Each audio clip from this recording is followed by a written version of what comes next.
Alliance's turn to pick. Medusa 5th pick. We'll see how that works out for GUS-GAMING right here. But this is a 9K player that we're looking at on Limp, so I expect nothing but greatness from him. The Juggernaut's going to be able to get anything that he wants as we get a lift on the top lane and a Bro Strike. Yeah, nice Bro Strike done to both. Now, which target are they going to go for? That's Hanskin, of course. And now Jonas fan, the time walk not the greatest distance. He should be fine. Maybe not, actually. Bro Strike on 1 more second.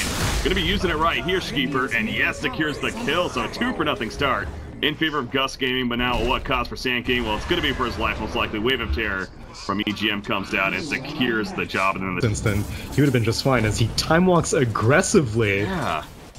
Oh no, and now Sand King coming in. This is a dead Jonas fan again. I'm not sure what that was about. I mean, he had to know Sand King was going to be coming back any second, and it's not like they were going for a kill themselves. That just seemed like a very sloppy choice by It's using this good lead that he has against a Nyx Assassin into a kill, and if they can get a kill onto the Nyx Assassin, that's even better. Nice spike Carapace timing right there as soon as they jump him, so it does stun them into return. Here comes him, but he does have an Omni Slash, gonna use it a lot of targets though. They'll take out Vengeful, but Nyx goes down so far, 1 for 1. Our Hanskin trying to walk away. You do see Skeeper here on the Sand King, not gonna be able to close the ground as he gets picked up by Weaver, but then so does Ogre Magi, so it ends up being a 2 for 2 in terms of what kind of Ember Spirit we're going to be seeing again. More so the traditional Dota 7.0, but I guess lately we see more of the right click potentially as well. Anyways, Nyx Assassin going to be jumped right here.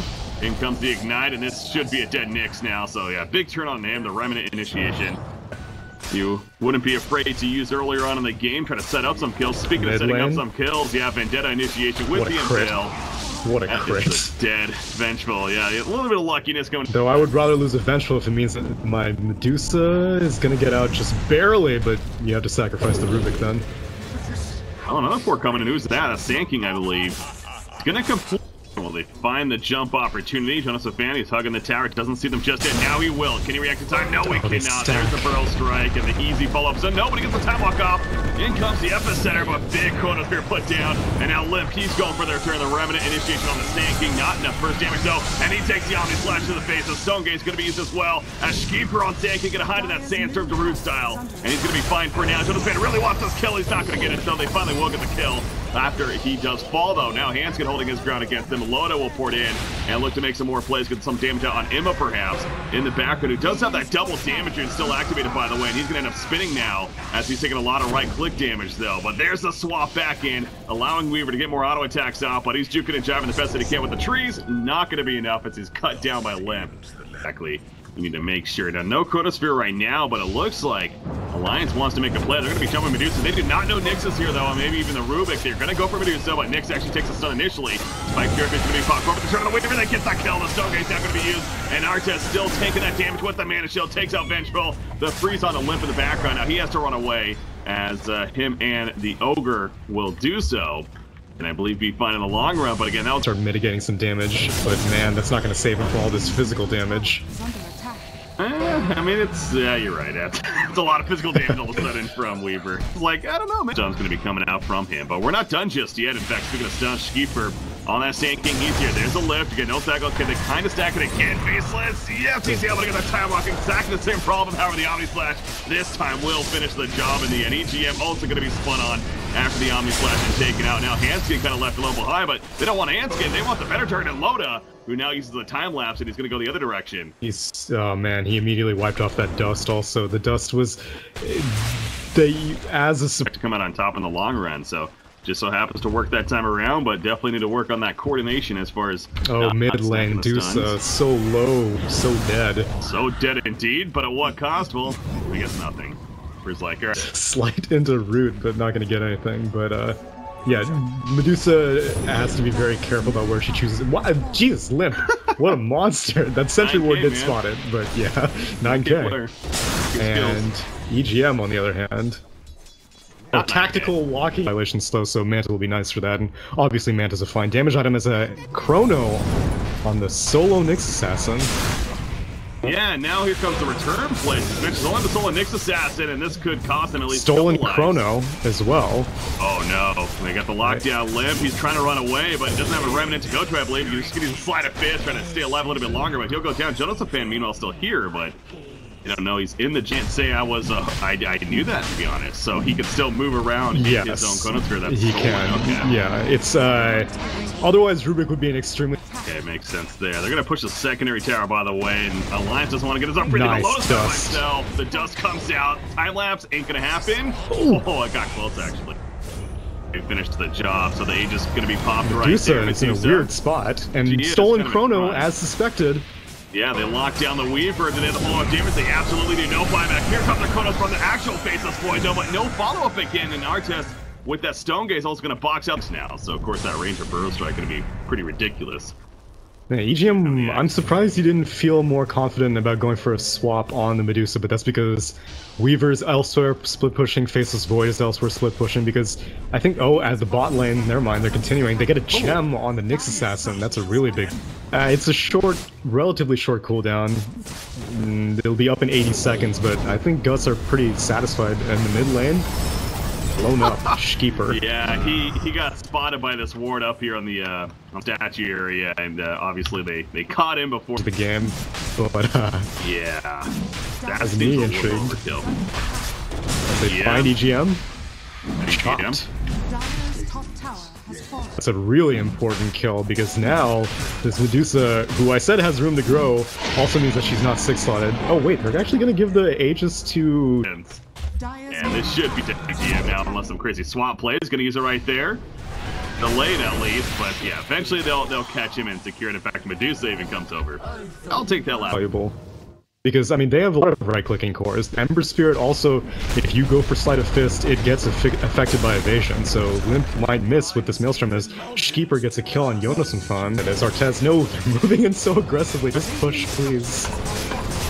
Tower kill. Again, to get the tower, you can get the shrines then. So Jonathan, by now, they figured he does not have a buyback. He would definitely use it by now. Is the stun on Ember Spirit. Stone Gate's going to be popped as well. Nice swap out from Vengeful, of course. Will sacrifice yourself. But the usual sacrificial lamb play. Handskin from a distance, going to be stoned up right there, but he'll be fine. And Jonathan is up now, though. Chronosphere ready to go. Vengeful staying dead. Villa Discord debuff applied. Jonathan looking for the Chronosphere chance. Maybe catch Jimbo right here. He's going to take a stun, though. Melee Rax goes down. And nice Jonathan takes some good damage in the process. He gets the time walk off the last second. And will manage to live for now. But Imba, he wants that kill. He has the Aegis. He's going pretty deep right here. But he's going to be able to walk it out. Puts the Milner on himself. And he'll be fine. Everyone's staying alive on Guts' side. That's pretty impressive, actually. Although, okay, the Sleight of Fist will connect. Got it. Meanwhile, Rubik's actually picked up in the middle lane, and they're going for more with Sand King also going down. So they do get a couple of supports in the long run. The guidance picked up right there, by the way, the Nyx. He's going to spot EGM again. And follow-up is coming. This should be an easy kill. Yields himself, or yields him, excuse me, then. Yeah, as expected, the easy kill with that Mjolnir and the crit popping in. And by the way, he just finished his Abyssal Blade. In the top lane, they're going in on Skeeper. They don't have any detection for him, though, because it's 2 carries. In comes the Ogre with the gem, though.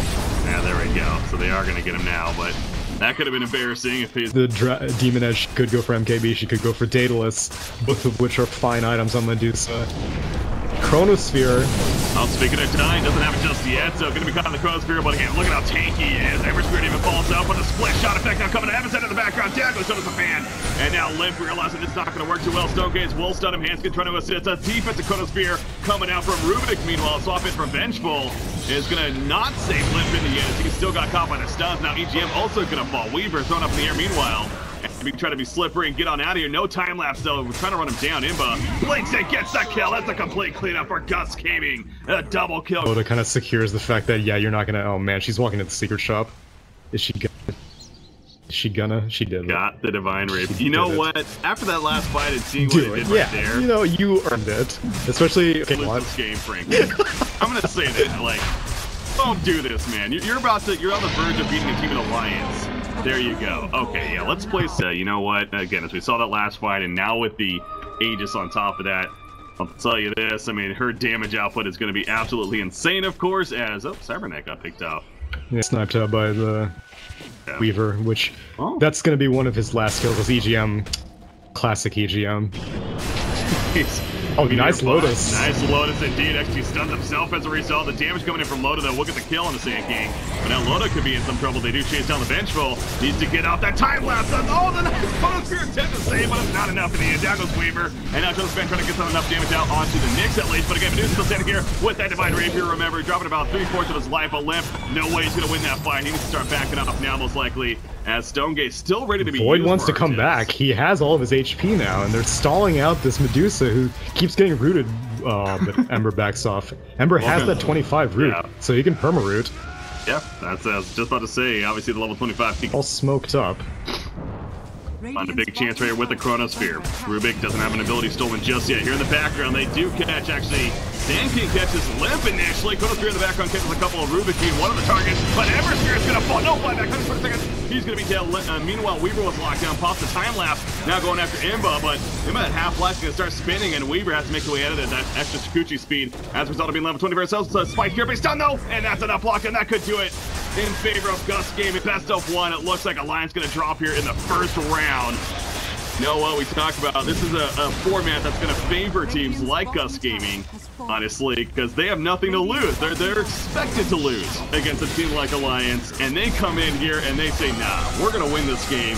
Find some ballsy plays across the board. GG, well played. GUS-GAMING beats Alliance. I did not think I'd be saying that. You gotta roll the dice, I guess, if you're one of these open qualifier teams, and what better way